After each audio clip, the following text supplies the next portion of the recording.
രണ്ടെണ്ണം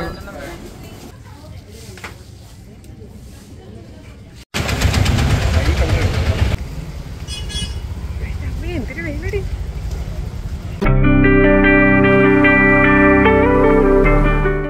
welcome back to my channel. It's me Ganga. ഇന്ന് ഒരുപാട് തിരക്ക് പിടിച്ചൊരു ദിവസമാണ്. അപ്പോൾ 2 ദിവസത്തെ വീഡിയോ ആണ് കേട്ടോ. ഇതിപ്പോൾ വൈകുന്നേരത്തെ ഒരു വീഡിയോ ആണ്. എനിക്ക് വേറൊരു സ്ഥലത്ത് പോയിട്ട് ഞാൻ നേരെ വന്നത് കഴക്കൂട്ടത്ത് അസ്വാ പ്ലാസയിലാണ്. കാരണം ഇവിടെ റെന്റിന് സാധനങ്ങൾ കൊടുക്കുന്ന സ്ഥലമാണ്, ഓർണമെന്റ്സ് കൊടുക്കുന്ന സ്ഥലമാണ്. എനിക്കൊരു 2 ദിവസം കഴിഞ്ഞിട്ട് ഒരു ഷോ ഉണ്ട്. 2 ദിവസമല്ല, ഒരു ദിവസം കഴിയുമ്പോൾ ഒരു ഷോ ഉണ്ട്. അപ്പോൾ അതിന് വേണ്ടിയിട്ട് ഓർണമെന്റ്സ് എടുക്കാൻ വേണ്ടിയിട്ട് ഞാൻ നേരെ വന്നതാണ്. ഇവിടെ ഒരുപാട് കളക്ഷൻസ് ഉണ്ട്. ഒരുപാടെന്ന് പറഞ്ഞാൽ ഒരുപാട് കളക്ഷൻസ്. ഞാനിവിടെ കേട്ടിട്ടുണ്ടെങ്കിൽ ഞാൻ ഇപ്പോഴാണ് ഇവിടെ വരുന്നത്. അപ്പോൾ എൻ്റെ മോഡൽ ആരാണെന്ന് അറിയണ്ടേ? ശരണ്യയാണ്. ശരണ്യ നമ്മുടെ സാന്ത്വനം സീരിയലിലേക്ക് ഫെയിമാണ്. പോരാത്തതിന് സ്റ്റാർ മാജിക്കിലുള്ള ആളാണ്. ദൈക്കുട്ടിയാണ് കേട്ടോ. അപ്പോൾ ഇവളാണ് എൻ്റെ മോഡല്. അപ്പോൾ ഇവള് പറഞ്ഞിട്ടാണ് നമ്മളിങ്ങനെ നേരെ വന്നത്. അപ്പോൾ ഓർണമെന്റ്സ് ഒക്കെ എടുത്തുകൊണ്ടിരിക്കുന്ന ഒരു ടൈമാണ്. സത്യം പറഞ്ഞു കഴിഞ്ഞാൽ ഈ ഒരു ഷോയ്ക്ക് പോകണം എന്നൊന്നും ഞാൻ നേരത്തെ കൂട്ടി പ്ലാൻ ചെയ്തതൊന്നും അല്ല. കുറേ തടസ്സങ്ങളും കാര്യങ്ങളൊക്കെ ഉണ്ടായിരുന്നു. അപ്പോൾ അതെല്ലാം മറികടന്നാണ് ഞാൻ ഇപ്പോൾ ഈ ഷോയ്ക്ക് വേണ്ടിയിട്ട് പോകുന്നത്. പ്രത്യേകിച്ച് എന്താ പറയുക, ഇതൊരു ബ്രൈഡൽ ഷോയാണ്. ഒരുപാട് പേര് ഉൾക്കൊള്ളുന്ന അല്ലെങ്കിൽ പാർട്ടിസിപ്പേറ്റ് ചെയ്യുന്ന ഒരു ഷോയാണ്. അതുകൊണ്ട് തന്നെ ഇതിൽ പങ്കെടുക്കുക എന്നുള്ളത് തന്നെ വലിയ കാര്യമാണ്. ഞാൻ പ്രത്യേകിച്ച് ശരണ്യോട് പറഞ്ഞിട്ടുണ്ട്, ശരണ്യ എന്തെങ്കിലും പ്രതീക്ഷിച്ച് നമ്മൾ ഇതിൽ ചെയ്യാൻ നിൽക്കുന്നില്ല. എന്താണ് ഫസ്റ്റ് കിട്ടുന്നോ സെക്കൻഡ് കിട്ടുന്നോ തേർഡ് കിട്ടുന്നോ അങ്ങനെ ഒന്നും പ്രതീക്ഷിച്ച് ചെയ്യുന്നില്ല. നമ്മൾ നീറ്റായിട്ട് ചെയ്യുക, കുറച്ച് ഫോട്ടോസ് എടുക്കുക, വീഡിയോസ് എടുക്കുക, യൂട്യൂബിൽ ഇടുക. ഇതൊക്കെ ഉള്ളൂ ആഗ്രഹങ്ങൾ. വേറെ ദുരാഗ്രഹങ്ങളൊന്നും ഇല്ലാന്ന് ഓൾറെഡി ഞാൻ ആദ്യമേ പറഞ്ഞിട്ടുണ്ട്. വീട്ടിലാണെങ്കിലും ഇപ്പോൾ ഏട്ടൻ വിളിക്കുമ്പോഴാണെങ്കിലും ഞാൻ പറഞ്ഞിട്ടുള്ളത് ഇങ്ങനെയാണ്. അപ്പോൾ ഇത് അശ്വ പ്ലാസയിലെ ഓണറാണ് കേട്ടോ. സത്യം പറഞ്ഞാൽ ഇത്രയും ഓർണമെന്റ്സ് എല്ലാം കണ്ടപ്പോഴത്തേക്ക് എനിക്ക് ഭയങ്കരമായിട്ട് കൺഫ്യൂഷനായി. അപ്പോൾ എനിക്ക് ഒരുപാട് കൺഫ്യൂഷനായി. അപ്പം നമ്മളിപ്പോൾ 3 പേരുണ്ട് ഓർണമെന്റ്സ് സെറ്റ് ചെയ്യാൻ വേണ്ടിയിട്ട്. എന്നിട്ട് കൂടി ഞങ്ങൾ ചേച്ചിയുടെ സഹായം തേടുകയാണ് ചെയ്തത്. കാരണം ഒരുപാട് സെറ്റൊക്കെ എടുത്ത് വയ്ക്കുമ്പോഴേക്കും നമുക്ക് ഭയങ്കര കൺഫ്യൂഷനുണ്ട്. ഇതിലേത് ചേരുന്നു. നിങ്ങൾക്ക് കൺഫ്യൂഷനും വരും. കാരണം ഇത്രയും ഇങ്ങനെ നമ്മുടെ കൺമുമ്പിൽ കാണുമ്പോഴത്തേക്കും നമ്മൾ ഉദ്ദേശിക്കുന്ന, പിന്നെ ഞാൻ ഉദ്ദേശിക്കുന്ന ഒരു പാറ്റേൺ ഉണ്ടായിരുന്നു. എന്നിരുന്നാലും നമുക്ക് കൺഫ്യൂഷൻ വരും. നമ്മൾ ആ ഒരു ഐഡിയയൊക്കെ മാറ്റി മറിക്കുന്ന രീതിയിലാണ് കേട്ടോ ആ ഓർണമെന്റ്സ് എല്ലാം കാണുമ്പോഴത്തേക്കും. മെയിനായിട്ടൊരു കാര്യം പറയാൻ വേണ്ടിയിട്ടുള്ളത്, ഓർണമെന്റ്സ് എല്ലാം ഇപ്പോഴത്തെ ട്രെൻഡിങ് ആയിട്ട് മൂവ് ചെയ്തുകൊണ്ടിരിക്കുന്ന ഓർണമെന്റ്സും കാര്യങ്ങളൊക്കെ തന്നെയാണ്. നമുക്ക് പിന്നെ പ്രൈസ് അല്ലെങ്കിൽ റെന്റിന്റെ പ്രൈസ് വരുന്നത് നമുക്ക് അഫോർഡബിൾ ആയിട്ടുള്ള പ്രൈസ് ആയിട്ടാണ് എനിക്ക് തോന്നിയിട്ടുള്ളത്. അതുകൊണ്ട് ആർക്കെങ്കിലും ഇങ്ങനെ ഒരു ജ്വല്ലറിയോ അല്ലെങ്കിൽ എന്തെങ്കിലുമൊക്കെ വേണം എന്നുണ്ടെങ്കിൽ, നമ്മൾ ഈ എമൗണ്ട് അല്ലാതെ വാങ്ങിക്കാൻ നിൽക്കണമെന്നുണ്ടെങ്കിൽ എന്തുമാത്രം എമൗണ്ട് ആവും എന്നറിയാമോ? ഈ ഒരു ഓർണമെന്റ്സ് അല്ലാതെ നമ്മൾ വാങ്ങിക്കുകയാണെന്നുണ്ടെങ്കിൽ എന്തുമാത്രം എമൗണ്ട് ആവും. പക്ഷെ ഇതിപ്പോൾ ഒരു ദിവസത്തേക്കൊക്കെ വേണ്ടിയിട്ട് നമ്മൾ എന്തിനാണ് അത്രയും വാങ്ങിക്കുന്നത്?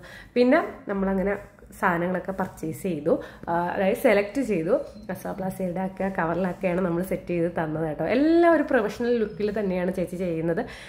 അങ്ങനെ ചേച്ചിയോടൊക്കെ ടാറ്റ ബൈ ബൈ ഒക്കെ പറഞ്ഞിട്ട് വന്ന് ഒരുപാട് ഡൗട്ടും കാര്യങ്ങളൊക്കെ ഉണ്ടായിരുന്നു. അപ്പോൾ അവിടെ വെച്ച് അതെല്ലാം ക്ലിയർ ചെയ്തിട്ടാണ് ഇറങ്ങിയത് കേട്ടോ. ശരണ്യ എനിക്ക് തോന്നുന്നു, ശരണ്യ ഒരു 3-4 വർഷങ്ങൾക്ക് മുമ്പ് ഞാൻ ശരണ്യമായിട്ട് ഒരു കൊളാബ് ചെയ്തിട്ടുണ്ട്, ഒരു മേക്കപ്പ് ചെയ്തിട്ടുണ്ട്. അപ്പോൾ ആ ഒരു പരിചയത്തിലാണ് ഞാൻ വീണ്ടും ശരണ്യയെ കോൺടാക്ട് ചെയ്യുന്നത്. ശരണ്യ കിട്ടുമെന്ന് ഞാൻ ഒട്ടും പ്രതീക്ഷിച്ചല്ല.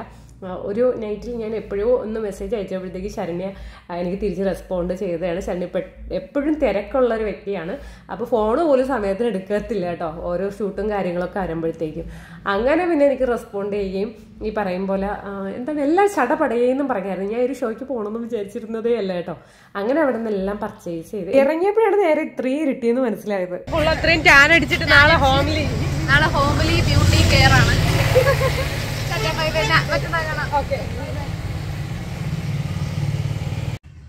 Hello, welcome back to my YouTube channel. It's me Ganga. ഞാൻ ഇപ്പോൾ നിൽക്കുന്ന ഒരു ഷോപ്പിലാണ്. എനിക്ക് തിരുവനന്തപുരം വരെ പോകണം. കുറച്ച് സാധനങ്ങൾ പർച്ചേസ് ചെയ്യാൻ വേണ്ടിയിട്ടുണ്ട്. അപ്പം ഞാനും തന്നെയാണ് ഉള്ളത്. കണ്ണനും ഉണ്ട്. അപ്പം കണ്ണൻ അവിടെ നിന്ന് നേരെ വേറെ എവിടെ പോകാൻ വേണ്ടിയിട്ട് നിൽക്കുകയാണ്. അപ്പം കാറിലാണ് പോകുന്നത്. ഇന്നുള്ള വിശേഷങ്ങൾ എന്തൊക്കെയാണെന്ന് കാണാം. ഒരുപാട് പർച്ചേസിംഗ് ഒന്നുമില്ല, കുറച്ച് പർച്ചേസിംഗ് മാത്രമേ ഉള്ളൂ കേട്ടോ. അപ്പം അങ്ങോട്ടേക്ക് പോവാം. അവൾ താഴെ വെയിറ്റിംഗിലാണ് കേട്ടോ. പോവാം. ഞാൻ കരുതിയത് ഞാനും തന്നെയും കൂടി സ്കൂട്ടിയിൽ പോവാമെന്നാണ്. അപ്പോഴാണ് കണ്ണണ്ണന് ട്രിവാൻഡ്രത്ത് അത്യാവശ്യമായിട്ട് പോവാനുണ്ടെന്ന് പറഞ്ഞത്. അപ്പോൾ പിന്നെ എളുപ്പമായി, വെയിൽ കൊള്ളണ്ടല്ലോ. അങ്ങനെ പിന്നെ നമ്മൾ കാറിൽ പോവാന്ന് വിചാരിച്ചത്. അല്ലെങ്കിൽ പിറ്റേ ദിവസം ഷോയുടെ അന്ന് ഞാൻ കരിക്കട്ട കണക്കിയിരുന്നേ. ഇതിനിടയിൽ എനിക്ക് ടെൻഷൻ അടിക്കാനുള്ള വകയും കൂടെ ഉണ്ടായിരുന്നു. എൻ്റെ മോഡലിൻ്റെ കോസ്റ്റ്യൂമിൻ്റെ ബ്ലൗസ് എത്തിയിട്ടുണ്ടായിരുന്നില്ല. അപ്പോൾ അത് വർക്കിന് വേണ്ടിയിട്ട് ഞാൻ എറണാകുളത്ത് അയച്ചിട്ടുണ്ടായിരുന്നു. അപ്പോൾ അത് ഇന്ന് എത്തുമെന്നാണ് പറഞ്ഞത്. അപ്പോൾ അത് സമയത്തിന് എത്തുമോ എന്നുള്ളൊരു ടെൻഷൻ ഉണ്ടായിരുന്നു. പിന്നെ ഞാൻ മാത്രമല്ല, ധന്യയും ഉണ്ട് ഷോയിൽ. ധന്യയും ഒരു മോഡലിനെ റെഡിയാക്കി സെറ്റ് ചെയ്തിട്ടൊക്കെ നിൽക്കുകയാണ്. അപ്പോൾ അവളും ഒരു ലുക്കിൽ എടുക്കുന്നുണ്ട്, ഞാനും വേറൊരു ലുക്ക് എടുക്കുന്നുണ്ട്. രണ്ട് ലുക്കാണ് കേട്ടോ. അപ്പം നമ്മൾ ഐഡിയാസും ആ ഒരു രീതിയിലാണ്. അപ്പം നമുക്കിതിന് മുമ്പ് ടെൻഷനോ കാര്യങ്ങളൊന്നും ഉണ്ടായിരുന്നില്ല. പക്ഷെ ഞാൻ ഈ ഒരു ദിവസത്തോടനുബന്ധിച്ച് വന്നപ്പോഴത്തേക്കും തലേ ദിവസമായപ്പോൾ എനിക്ക് കുറച്ച് ടെൻഷനും കാര്യങ്ങളൊക്കെ ഉണ്ടായിരുന്നു. ആറ്റിങ്ങിൽ ഇത് വരുമോ? ആറ്റിങ്ങ ബ്രാഞ്ചിൽ വരുമോ? അവിടെയാണ് ഉള്ളത്. ഇന്ന് വരുമോ? ബ്രാഞ്ചിലേക്ക് ആണ് കൊടുത്തിരിക്കുന്നത്. ഇവിടെ വരൂലേ? ബ്ലൗസിന്റെ ഡീറ്റെയിൽസ് ചോദിച്ച സമയത്ത് ആറ്റിങ്ങിലാണ് എത്തിയിട്ടുള്ളത്, വെങ്ങാറവിടെ എത്തില്ല എന്നാണ് പറഞ്ഞത്. സത്യം പറഞ്ഞു കഴിഞ്ഞാൽ അവിടെ നിന്ന് ഉരുവി പോയി കേട്ടോ. ഇന്ന് തന്നെ അത് ആറ്റിങ്ങിൽ എത്തിക്കഴിഞ്ഞാൽ ഞാനത് എങ്ങനെയും എടുക്കും. അപ്പോൾ കൊറിയർ ചെയ്തത്, അതായത് നമുക്ക് ആ ബ്ലൗസ് എല്ലാം ഡിസൈൻ ചെയ്തത് നാഗി ഡിസൈൻസ് ആണ്. അപ്പോൾ നാഗി ഡിസൈൻസിൽ നമ്മൾ ഗോപിയെ വിളിച്ചപ്പോൾ ഗോപിക പറഞ്ഞത് ചേച്ചി ഇല്ല ചേച്ചി ഇന്ന് തന്നെ എത്തും എന്നാണ് പറഞ്ഞത്. അപ്പോൾ ചെറിയൊരു സമാധാനം ഉണ്ടായിരുന്നു. കാരണം എന്തായാലും ഗോപികയ്ക്ക് അറിയാമായിരിക്കും, ഗോപിക ഒരുപാട് കൊറിയറൊക്കെ ചെയ്യുന്ന ആളായതുകൊണ്ട് ഗോപികയ്ക്ക് അതിനെക്കുറിച്ചൊക്കെ ഡീറ്റെയിൽഡ് ആയിട്ട് അറിയാമായിരിക്കും. അതുകൊണ്ട് ഞാൻ ഒരു സമാധാനത്തിലാണ് സിറ്റിയിലോട്ട് പോയത്. അഥവാ കിട്ടിയില്ല എന്നുണ്ടെങ്കിൽ വീട്ടിലെ ഏതെങ്കിലും എൻ്റെ പഴയ സാരി ഇങ്ങനെ എടുക്കേണ്ടി വരുമല്ലോ എന്നുള്ളൊരു സങ്കടം എനിക്ക് ഉണ്ടായിരുന്നു. അതല്ലാന്നുണ്ടെങ്കിൽ പെട്ടെന്ന് തന്നെ ബ്ലൗസ് എടുത്ത് അമ്മയുടെ കയ്യിൽ കൊടുത്ത് സ്റ്റിച്ച് ചെയ്ത് എടുക്കണം. അങ്ങനെയൊക്കെ 100 കൂട്ടം പ്ലാൻ തന്നെ. ഒരെണ്ണം തെറ്റിപ്പോയി കഴിഞ്ഞാൽ നമ്മൾ വേറെ ഒന്നിൽ പിടിക്കണമല്ലോ, അത് വേറൊരു കാര്യം. അപ്പോൾ ഒരു സാരി വീട്ടിലുണ്ടായിരുന്നു കേട്ടോ. ഒരു സാരി ഓൾറെഡി വീട്ടിലുണ്ടായിരുന്നു, ഒരു ബ്രൈഡലിൻ്റെ സാരി ഉണ്ടായിരുന്നു, അതിൻ്റെ ബ്ലൗസും ഉണ്ടായിരുന്നു. അത് പക്ഷേ ഹെവി ഒന്നും അല്ലായിരുന്നു. അങ്ങനെ പിന്നെ ഞങ്ങൾ ട്രിവാൻഡ്രത്തെത്തി. കുറച്ച് മേക്കപ്പിൻ്റെ പ്രോഡക്റ്റ്സ് നമുക്ക് എടുക്കാറുണ്ട്. നമ്മൾ ഈ ഒരു ഷോപ്പിലോട്ട് കയറി കഴിഞ്ഞാൽ, മേക്കപ്പിൻ്റെ പ്രോഡക്റ്റ്സ് എടുക്കുന്ന ഷോപ്പിലോട്ട് കയറി കഴിഞ്ഞാൽ സമയത്തിന് ഇറങ്ങാൻ പറ്റില്ല. അതുകൊണ്ട് കുടിക്കാൻ ഒരു എന്തെങ്കിലും ലൈമോ അല്ലെങ്കിൽ എന്താണ് ഡ്രിങ്ക്സോ കുടിച്ചിട്ട് കയറാമെന്ന് വിചാരിച്ചു. അപ്പോൾ അതിനിടയ്ക്ക് അവിടെ നിന്ന് ചേട്ടൻ ചോദിച്ചിട്ടുണ്ടായിരുന്നു വാഴയ്ക്കപ്പം വേണമെന്ന്. അപ്പോൾ ഞാൻ യഥാർത്ഥത്തിൽ വാഴയ്ക്കപ്പം വേണ്ട എന്നാണ് പറഞ്ഞത്. ഒന്നും മിണ്ടിയില്ല. പക്ഷെ ചേട്ടൻ ബിസിനസ് മൈൻഡ് ആയതുകൊണ്ടാണോ എന്നറിയില്ല, ചേട്ടൻ വാഴയ്ക്കപ്പം എടുത്ത് എൻ്റെ കയ്യിൽ കൊണ്ടുവന്ന് തന്നു കേട്ടോ. സാധാരണ ഞാൻ ഈ മേക്കപ്പ് പ്രോഡക്റ്റ്സ് എല്ലാം എടുക്കുന്നത്, ഇതുവരെ ഞാൻ എടുത്തിട്ടുള്ളത് തൃശ്ശൂരിൽ നിന്നാണ്. അവർക്ക് ഞാൻ ഓർഡർ കൊടുക്കും, അവരെനിക്കത് കൊറിയർ ചെയ്തു തരും. അങ്ങനെയാണ് സാധാരണ എടുത്തുകൊണ്ടിരുന്നത്. പക്ഷേ ഇപ്പം ഈ പ്രാവശ്യം ഞാനും തന്നെയും വിചാരിച്ചു നമുക്ക് പോയി സെലക്ട് ചെയ്യാമെന്ന് വിചാരിച്ചു. അതുകൊണ്ടാണ് ട്രിവാൻഡ്രത്ത് വന്നത്. അല്ലാന്നുണ്ടെങ്കിൽ ഈ തിരക്ക് പിടിച്ച കാര്യത്തിനിടയിൽ വരണ്ടായിരുന്നു എന്ന് പിന്നീട് തോന്നി. പിന്നെ നമുക്ക് ആ ഒരു സമയമായപ്പോഴാണ് എല്ലാം അങ്ങ് ഒത്തു വന്നത്. കാരണം പിറ്റേ ദിവസമാണ്, അതായത് നാളെ, അതായത് ഇന്നിപ്പോൾ പർച്ചേസിങ് നടന്നുകൊണ്ടിരിക്കുന്നു, നാളെയാണ് കേട്ടോ ഷോ. അപ്പോൾ ഇതിൻ്റെ ഇടയിൽ നമുക്ക് ഫ്ലവർ ഉണ്ട്, അതുണ്ട്, ഇതുണ്ട്, പല കാര്യങ്ങളും എടുക്കാൻ വേണ്ടിയിട്ടുണ്ട്. ഞാനിപ്പോൾ ഈ കാണിക്കുന്നത് ബൊട്ടോക്സിൻ്റെ നാനോപ്ലാസ്റ്റിയുടെയും കെരാറ്റിൻ്റെയും പ്രോഡക്റ്റ്സ് ആണ്. അപ്പോൾ ഇതെല്ലാം എനിക്ക് പരിചയമുള്ള പ്രോഡക്റ്റ്സ് ആണ്. ഞാൻ പണ്ടല്ല, ഞാൻ ഈ ബ്യൂട്ടി പാർലർ നിൽക്കുന്ന സമയത്ത് ഏറ്റവും കൂടുതൽ എനിക്ക് പറഞ്ഞ ഹെയർ ട്രീറ്റ്മെൻറ്റ് എന്ന് പറയുന്നത് ബൊട്ടോക്സ് കെരാറ്റിനൊക്കെയാണ്. ഇപ്പോൾ എനിക്ക് ചെയ്യാൻ ഒട്ടും ഇഷ്ടമല്ലാത്ത സംഭവം അതാണ്. കാരണം എന്താ പറയുക, എൻ്റെ സ്മെല്ല് എനിക്കിപ്പോൾ പിടിക്കണില്ല. ഇത്രയും നാൾ കണ്ടിന്യൂസ് ആയിട്ട് ചെയ്യുമ്പോഴത്തേക്കും കേട്ടോ. അതുകൊണ്ട് എനിക്കിപ്പോൾ ചെയ്യാൻ ഭയങ്കര മടിയാണ്. അപ്പോൾ അത് കണ്ടപ്പോഴത്തേക്കും ഞാനത് പറഞ്ഞതാണ്. ഒരു 5 ദിവസത്തോടെ കഴിഞ്ഞാൽ ഓണത്തിൻ്റെ തിരക്കും കാര്യങ്ങളും വന്ന് തുടങ്ങും. അപ്പോഴത്തേക്കും നമുക്ക് അങ്ങോട്ടും ഇങ്ങോട്ടും മാറാൻ പറ്റത്തില്ല. അതുകൊണ്ടാണ് ഇപ്പോഴത്തന്നെ നമ്മൾ പോയി സാധനം, പക്ഷേ കുറച്ച് ദിവസം കൂടെ മുമ്പേ എടുക്കണമെന്ന് വിചാരിച്ചിട്ടുണ്ടെങ്കിൽ പിന്നെ ഈ ഷോയ്ക്ക് വേണ്ടിയിട്ട് ഫ്ലവർ വാങ്ങിക്കണം. ഫ്ലവർ വാങ്ങിക്കണമെന്നുണ്ടെങ്കിൽ തലേ ദിവസം പോയി ഫ്ലവർ വാങ്ങിക്കുന്നതായിരിക്കും നല്ലത്. അപ്പം നമ്മൾ വിചാരിച്ചെങ്കിൽ പിന്നെ തലേ ദിവസം ആക്കാൻ പ്രോഡക്റ്റ് എടുക്കുന്നതും എന്ന് കരുതിയാണ് നമ്മൾ ഈ ഒരു ദിവസം തന്നെ സെലക്ട് ചെയ്തത്. സത്യം പറയാലോ, ഇവിടെ ഞാനും ഇപ്പോൾ അവൾ നിൽക്കണം എന്നുണ്ടെങ്കിലും നമ്മളെ ഫോണിൽ 5 മിനിറ്റ് ഇടവിട്ട് കോളുകൾ വന്നുകൊണ്ടേയിരുന്നു. കാരണം 100,000 കാര്യങ്ങളാണ്. അപ്പോൾ അതിനിടയിലാണ് ഇത്. ഇപ്പോൾ ഷോപ്പിലെ കാര്യങ്ങൾ, പുറത്തെ കാര്യങ്ങൾ, വീട്ടിലെ കാര്യങ്ങൾ, അങ്ങനെ 100,000 കാര്യങ്ങളാണ് കേട്ടോ. അപ്പം ഞാൻ ഒരു പ്ലാനോട് കൂടി വെച്ചിരുന്നു. പക്ഷെ അത് നടന്നില്ല എന്നുള്ളതാണ് സത്യം. ഓണത്തിന് മുമ്പ് കുറേ കാര്യങ്ങൾ ചെയ്ത് തീർക്കണമെന്ന് വിചാരിച്ചു, പക്ഷെ നടന്നില്ല. മടി എന്ന് പറയാൻ പറ്റത്തില്ല. നമ്മൾ ഇന്ന് വയ്ക്കാം, നാളെ വയ്ക്കാം, അല്ലെങ്കിൽ മറ്റന്നാളാവട്ടെ എന്ന് വിചാരിച്ച് കഴിഞ്ഞ് മാറ്റി വയ്ക്കുന്ന കാര്യങ്ങളാണ് ഏറ്റവും കൂടുതൽ പണി കിട്ടിയിട്ടുള്ളത്. അതുകൊണ്ട് ഈ ഓണത്തിന് മിക്കവാറും ഞാൻ ചെമ്പരത്തി പൂവിൻ്റെ ഹാരം വാങ്ങിച്ചിടേണ്ടി വരും എന്നുള്ളതാണ് സത്യം. കാരണം നല്ല തിരക്കും കാര്യങ്ങളുമാണ്. ചെയ്ത് തീർക്കാനുള്ള കാര്യങ്ങളൊന്നും ചെയ്ത് തീർത്തിട്ടില്ല. സത്യം പറഞ്ഞാൽ ഇതിപ്പോൾ ഒരു ബ്രൈഡൽ ഷോയ്ക്ക് വേണ്ടിയിട്ട് മാത്രം പർച്ചേസ് ചെയ്യുന്നതല്ല, നമുക്ക് വർക്കിന് വേണ്ടിയിട്ടുള്ള പർച്ചേസിങ്ങും കാര്യങ്ങളൊക്കെ ഉണ്ട്. അപ്പോൾ ബ്രൈഡൽ ഷോയ്ക്ക് വേണ്ടിയിട്ട് മാത്രമാണെങ്കിൽ കുറച്ച് സാധനങ്ങളെ നമുക്ക് പർച്ചേസ് ചെയ്യാൻ വേണ്ടിയിട്ടുള്ളൂ. ഇതിപ്പോൾ അതല്ല, നമുക്ക് ഒരു കുറച്ച് ബൾക്കായിട്ടുള്ളത് കുറച്ച് കാര്യങ്ങൾ ചെയ്ത് തീർക്കാൻ വേണ്ടിയിട്ടുണ്ട്. പിന്നെ എൻ്റെ ഒരു പ്രത്യേകത എന്ന് പറയുന്നത്, എനിക്കല്ലെങ്കിൽ ഏതെങ്കിലും ഒരു ഫംഗ്ഷൻ്റെ തലേ ദിവസമായിരിക്കും നെട്ടോട്ടം. അതിപ്പോൾ ഒരു കല്യാണം ആയിക്കോട്ടെ, ഒരു പാലുകാഴ്ച ആയിക്കോട്ടെ, അല്ലെങ്കിൽ വേറെ എന്തെങ്കിലും ആയിക്കോട്ടെ, എന്തിനായാലും അത് എൻ്റെ ജീവിതത്തിൻ്റെ ഒരു മെയിൻ സത്യമെന്ന് വേണമെങ്കിൽ പറയാം. ഒരു കാര്യം പിറ്റേ ദിവസം ചെയ്യാനുണ്ടെങ്കിൽ അതിൻ്റെ തലേ ദിവസം രാത്രി 12:30 മണി വരെ ഞാൻ എൻ്റെ പിറകെ ഓട്ടമായിരിക്കും. അതുകൊണ്ട് തന്നെ ആ ഫംഗ്ഷൻ്റെ അന്ന് ഞാൻ എന്താ കണക്കിരിക്കും, ഒരുമാതിരി ചത്തു കുത്തി കണക്കിരിക്കും, ഭ്രാന്ത് പിടിച്ച് കണക്കിരിക്കും, ഉറക്കമൊന്നും നേരെ ചൊവ്വേ കിട്ടാതെ. അപ്പം ഇന്നിപ്പോൾ എൻ്റെ ഹെയർ സ്മൂത്ത് ചെയ്യണമെന്നാണ് ഞാൻ വിചാരിച്ചത്.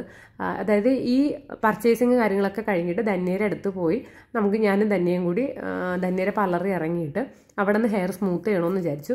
അങ്ങനെ പിന്നെ പകുതി ആയപ്പോൾ ഞാൻ പറഞ്ഞു, ഇല്ലടി വേണ്ട, എല്ലായിടും കൂടെ ആയിക്കഴിഞ്ഞാൽ നമ്മൾ ഓടി എത്തത്തില്ല എന്ന് വിചാരിച്ച് നമ്മളത് ക്യാൻസൽ ചെയ്ത്. അപ്പോൾ എനിക്ക് സ്മൂത്ത് ചെയ്ത് കഴിഞ്ഞാൽ, സ്മൂത്ത് ചെയ്യാറായിട്ടില്ല. കഴിഞ്ഞ മാസം ധന്യക്ക് ചെയ്ത സമയത്ത് ഞാൻ പറഞ്ഞിട്ടുണ്ടായിരുന്നു എനിക്ക് സ്മൂത്ത് ചെയ്യാറായിട്ടില്ല. പക്ഷേ എന്തുകൊണ്ട് ചെയ്യുന്നു എന്ന് വെച്ച് കഴിഞ്ഞാൽ എനിക്ക് നല്ല കേളി ഹെയർ ആയതുകൊണ്ട് ഒരു 6 months ഒക്കെ ആകുമ്പോഴേ ഭയങ്കര വൃത്തിയിടാണ് കേട്ടോ. അങ്ങനെ ഞാൻ വിചാരിച്ച് സ്മൂത്ത് ചെയ്യാമെന്ന്. പക്ഷേ സ്മൂത്ത് ചെയ്യൊക്കെ നടന്നിട്ടില്ല. ധന്യ അങ്ങനെ ഇടയ്ക്ക് പറഞ്ഞു, എടി 2-3 മാസം കൂടെ കഴിഞ്ഞിട്ട് ചെയ്യുന്നതായിരിക്കും ബെറ്റർ എന്ന്. പക്ഷേ എൻ്റെ മുടിയുടെ ആ ഒരു കോലം കണ്ടു കഴിഞ്ഞാൽ എനിക്കങ്ങനെ വെയിറ്റ് ചെയ്യാനേ പറ്റത്തില്ല. നമുക്ക് എവിടെയെങ്കിലും പോകുമ്പോൾ ഒരു കോൺഫിഡൻസ് കുറവ് എനിക്ക് തോന്നാറുണ്ട്. സ്മൂത്ത് ചെയ്ത് ഇട്ട് കഴിഞ്ഞാൽ പിന്നെ 2-3 മാസത്തേക്ക് ഭയങ്കര ഒരു ആശ്വാസമാണ് കേട്ടോ.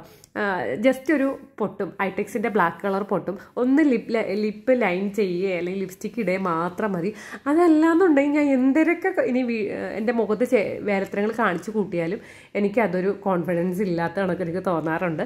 അപ്പോൾ അതാണ് ഞാൻ വിചാരിച്ച് മുടി സ്മൂത്ത് ചെയ്യാന്ന്. ഇപ്പം നിങ്ങൾക്ക് ഭയങ്കര വൃത്തിയായിട്ട് നടക്കുന്നൊന്നും തോന്നത്തില്ല. കുറച്ചുകൂടെ കഴിയുമ്പോഴത്തേക്ക് ഞാൻ ഇപ്പോൾ മുടി ഇടയ്ക്കിടയ്ക്കൊക്കെ ഒതുക്കിയൊക്കെ വയ്ക്കും കേട്ടോ. കുറച്ചൊക്കെ കഴിയുമ്പോഴത്തേക്ക് എൻ്റെ മുടി താനെ അങ്ങ് പൊങ്ങി വരും. പിന്നെ എൻ്റെ ലിപ്പിൽ ഇത്രയും കളറൊന്നും ഇല്ലായിരുന്നു. അവിടെ നമ്മൾ ഓരോ പ്രോഡക്റ്റ്സ് വാങ്ങിച്ചിട്ട് ടെസ്റ്റ് ചെയ്ത് നോക്കുമല്ലോ, അങ്ങനെ ടെസ്റ്റ് ചെയ്ത് നോക്കിയപ്പോൾ ലിപ്പിൽ ലിപ്സ്റ്റിക്ക് ഇട്ടതാണ് കേട്ടോ. പിന്നെ അങ്ങനെ പർച്ചേസ് ഒക്കെ ചെയ്തിട്ട് നമ്മൾ നേരെ ചാലയ്ക്കകത്താണ് വന്നത്. ഇതിപ്പോൾ ബ്രൈഡൽ ഷോയ്ക്ക് ഞാൻ മാത്രമല്ല, ധന്യയുണ്ട്. ധന്യയെ പിടിച്ചിട്ടത് ഞാനാണ് കേട്ടോ. അവൾ എന്നെ എപ്പോഴും ചീത്ത വിളിക്കും. കാര്യം അങ്ങനെയല്ല, കാര്യം എന്താണെന്ന് വെച്ച് കഴിഞ്ഞാൽ എല്ലാവർക്കും മടിയാണ്. ഈ പറയുന്ന എനിക്കാണെങ്കിൽ നമ്മളൊന്ന് പിറകോട്ട് വലിക്കും, അത് വേറെ കാര്യം. അപ്പോൾ അതൊക്കെ ഞാൻ അടുത്തൊരു വീഡിയോയിൽ പറയാം. ഇപ്പം എന്ന് പറയുന്നത് ഇതിപ്പോൾ എൻ്റെ വീഡിയോ ആയതുകൊണ്ട് മാത്രമാണ് ഞാൻ എന്ന് പറയുന്നത് കേട്ടോ. യഥാർത്ഥത്തിൽ ധന്യയുണ്ട് ഈ ഷോയിൽ. അപ്പോൾ ധന്യയ്ക്കും മോഡലുണ്ട്, ധന്യയ്ക്കും എന്താണ് ഐഡിയാസ് ഉണ്ട്, എനിക്കും മോഡലുണ്ട്, എൻ്റേതായിട്ടുള്ള ഐഡിയാസും കാര്യങ്ങളൊക്കെ ഉണ്ട്. അപ്പോൾ അവൾക്ക് ഫ്ലവർ എടുക്കുന്ന സമയത്ത്, അവളുടെ മോഡലിൽ ഫ്ലവർ എടുക്കുന്ന സമയത്ത് ഞാൻ ഭയങ്കര ബ്ലാങ്ക് ആയിരുന്നു. എന്ത് ചെയ്യും എന്നറിയാൻ വയ്യായിരുന്നു. കാരണം എന്താണ്, സാരി എത്തിയിട്ടില്ല, ബ്ലൗസും എത്തിയിട്ടില്ല. സാരിയും കൂടെയാണ് ഞാൻ പാക്ക് ചെയ്തത് കേട്ടോ. അപ്പം എനിക്ക് എന്തിൻ്റെ കേടായിരുന്നു എന്ന് ചോദിച്ചാൽ എനിക്കറിയത്തില്ല. അപ്പം ഞാൻ സാരിയും കൂടെ അയച്ചു. എന്താണെന്ന് എനിക്ക് അതിൽ എക്സ്ട്രാ പീസ് വെച്ചടിക്കാൻ വേണ്ടിയിട്ടുണ്ടായിരുന്നു. അപ്പോൾ അതിന് വേണ്ടിയിട്ടാണ് സത്യം പറഞ്ഞത് സാരി കൊടുത്തയച്ചത്. അപ്പോൾ അത് കയ്യിൽ കിട്ടാതെ ഞാൻ എന്ത് ഫ്ലവർ എടുക്കും? അതിലാണെങ്കിൽ ആ കുട്ടി എന്തൊക്കെയോ വർക്ക് ചെയ്തിട്ടുണ്ടെന്നും പറയുന്നു. അപ്പോൾ എനിക്കറിയത്തില്ല സത്യം പറഞ്ഞു കഴിഞ്ഞാൽ എന്താണെന്നുള്ളതിൻ്റെ. നല്ല രീതിയിൽ ടെൻഷനായിരുന്നു ഞാൻ. അപ്പോൾ ധന്യ അതെല്ലാം പർച്ചേസ് ചെയ്തിട്ട് ധന്യ വന്ന് പറഞ്ഞേടി നീ എടുക്ക്, നിൻ്റെ ഐഡിയയിൽ വെച്ച് നീ എടുക്ക്, നീ ഇന്നതൊക്കെ വെച്ച് നീ എടുക്കെന്ന് പറയും. അപ്പോൾ പിന്നെ ഞാൻ ഒരു ഊഹത്തിൽ സത്യം പറഞ്ഞു കഴിഞ്ഞാൽ സാധനങ്ങൾ എടുത്തു എന്നുള്ളതാണ് സത്യം. ഞാൻ എടുത്തത് മുല്ലപ്പൂവും അരളിപ്പൂവും. നല്ല കടുത്ത അരളിപ്പൂവാണ് ഞാൻ വാങ്ങിച്ചത്. ലൈറ്റ് കളർ അരളിപ്പൂവല്ല, നല്ല കടുത്ത അരളിപ്പൂവ്. അപ്പോൾ ഇതിൻ്റെ ബാക്കി സസ്പെൻസ് ഒന്നും ഞാൻ പൊട്ടിക്കണില്ല. എല്ലാം ഞാൻ പിറ്റേ ദിവസം ഞാൻ പറയുന്നതായിരിക്കും. പിന്നൊരു കാര്യം പറയുകയാണെന്നുണ്ടെങ്കിൽ ഞാൻ ഈ ചാലയിൽ നിൽക്കുന്ന സമയത്ത് ഏകദേശം ഉള്ളവരൊക്കെ എന്നെ കോൺടാക്ട് ചെയ്തിട്ടുണ്ടായിരുന്നു. അപ്പോൾ അവരെല്ലാം ഈ ചാലയുടെ മുക്കിലും മൂലയിലും ഒക്കെ ഉണ്ടായിരുന്നു കേട്ടോ. കാര്യം എന്താണെന്ന് വെച്ച് കഴിഞ്ഞാൽ പിറ്റേ ദിവസം ഷോയ്ക്ക് വേണ്ടിയിട്ടുള്ള ഫ്ലവർ നമുക്ക് തലേ ദിവസം ഉച്ചയ്ക്ക് വാങ്ങിക്കുന്നതായിരിക്കും ബെറ്റർ. അതിന് വേണ്ടിയിട്ട് എല്ലാവരും ആ സമയത്ത് അവിടെ ഉണ്ടായിരുന്നു. നമ്മൾ പിറ്റേ ദിവസം രാവിലെ വാങ്ങിക്കാമെന്ന് നിന്ന് കഴിഞ്ഞാൽ പണി കിട്ടും. കാര്യം എന്താണെന്ന് വെച്ചിട്ടുണ്ടെങ്കിൽ 7:30 മണിക്ക് നമുക്കവിടെ റിപ്പോർട്ട് ചെയ്യണം. അപ്പോൾ അതുകൊണ്ട് പണി കിട്ടും. രാവിലെ വന്നാലും ചിലപ്പോൾ തുറന്നില്ല എന്നുണ്ടെങ്കിൽ 8ൻ്റെ പണി കിട്ടും. അങ്ങനെ നല്ല വെയിൽ കേട്ടോ. നമ്മളിപ്പോൾ സ്കൂട്ടിയിലല്ല പോയത്, കാറിലാണ് പോയതെങ്കിലും നമ്മൾ സാധനങ്ങൾ എടുക്കുന്ന സമയത്ത് നല്ല കട്ടയ്ക്ക് വെയിലുണ്ടായിരുന്നു. ഞാൻ വിചാരിച്ചു തീർന്നു, നാളെ കരിക്കട്ട കണക്കാകുമെന്ന്. കാരണം എനിക്ക് വെയിൽ ഭയങ്കര ബുദ്ധിമുട്ടാണ്. സത്യം പറയാൻ നിങ്ങൾ ആരും വെയിൽ കൊള്ളരുത്, അതിലൊന്നും വലിയ കാര്യമൊന്നുമില്ല. രാവിലത്തെ വെയിൽ മാത്രമാണ്, രാവിലത്തെ വയലത്തെ പോക്കുവെയിൽ എന്ന് പറയുന്ന സംഭവം ഉണ്ടല്ലോ, അത് മാത്രമാണ് സ്കിന്നിന് നല്ലത്. പിന്നെ കുറേ പേർക്ക് അറിഞ്ഞൂടാതെ ഈ പറയും പോലെ ഉച്ചക്കത്തൊക്കെ വെയിൽ കൊണ്ട് ഡാമേജ് ആക്കുക സ്കിന്ന്. യഥാർത്ഥത്തിൽ അത് സ്കിൻ ഡാമേജ് ആവുന്നത് മാത്രമാണ് കേട്ടോ. അങ്ങനെ നമ്മൾ അതെല്ലാം പർച്ചേസൊക്കെ ചെയ്ത് നമ്മൾ കാറിനകത്ത് കയറിയപ്പോഴത്തേക്കും ഒരു കാട് തന്നെയായിരുന്നു. കണ്ണാണ്ട് വേറെ കുറേ ചെടികളും കാര്യങ്ങളൊക്കെ വാങ്ങിച്ചിട്ടുണ്ടായിരുന്നു ചേട്ടൻ്റെ വീട്ടിലത്തേക്ക് വെക്കാൻ വേണ്ടിയിട്ടൊക്കെ. അപ്പോൾ അഗസ്തിയുടെ ചെടിയില്ലേ അതിൻ്റെയൊക്കെ അതൊന്നും കിട്ടാൻ കൂടിയില്ല കേട്ടോ. പക്ഷേ എനിക്ക് ഭയങ്കര ഇഷ്ടമാണ് അഗസ്തിപ്പൂവും അതിൻ്റെ ഇല തോരൻ വെക്കണതും എല്ലാം ഭയങ്കര ഇഷ്ടമാണ്. ഞാൻ പ്രഗ്നൻ്റ് ആയിരുന്ന സമയത്ത് ഏറ്റവും കൂടുതൽ കഴിച്ചത് അഗസ്തിപ്പൂവിൻ്റെ വിഴുക്കുവരട്ടിയാണ് കേട്ടോ. പിന്നെ നമ്മൾ അവിടെ നിന്ന് ഇറങ്ങി നമ്മൾ കാറി കയറിയത് കറക്റ്റ് സമയത്താണ് കാറി കയറിയത്. കാരണം കാറി കയറി കുറച്ച് കഴിഞ്ഞപ്പോഴത്തേക്കും മഴയായിരുന്നു, വണ്ടി ഓടിക്കാൻ കൂടി പറ്റിയിരുന്നില്ല. പിന്നെ കണ്ണാടി സൈഡിലൊക്കെ പാർക്ക് ചെയ്ത് കുറച്ചൊന്ന് തോന്നൊന്നും പറയാനൊന്നും പറ്റത്തില്ല.